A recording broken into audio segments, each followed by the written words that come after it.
يسألونك عن الأهلة قل هي مواقيت للناس والحج وليس البر بأن تأتوا البيوت من ظهورها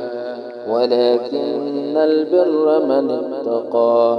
وأتوا البيوت من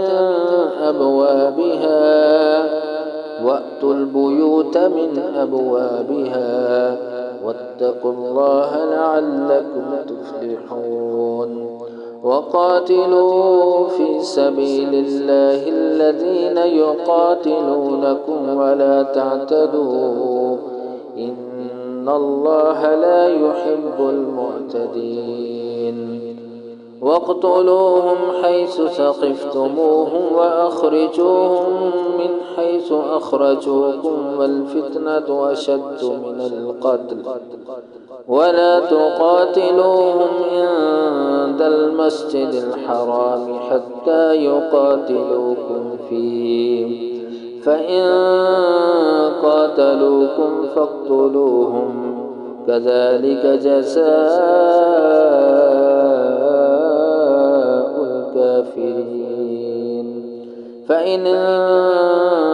انتهوا فإن الله غفور رحيم وقاتلوهم حتى لا تكون فتنة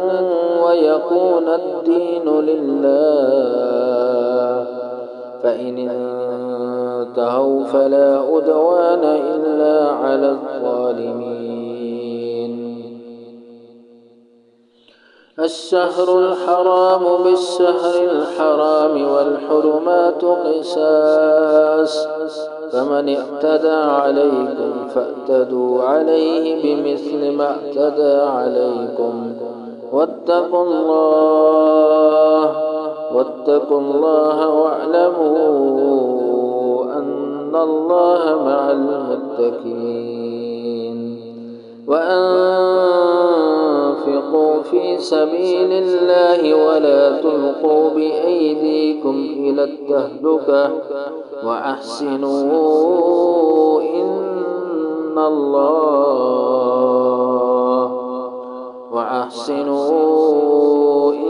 الله يحب المحسنين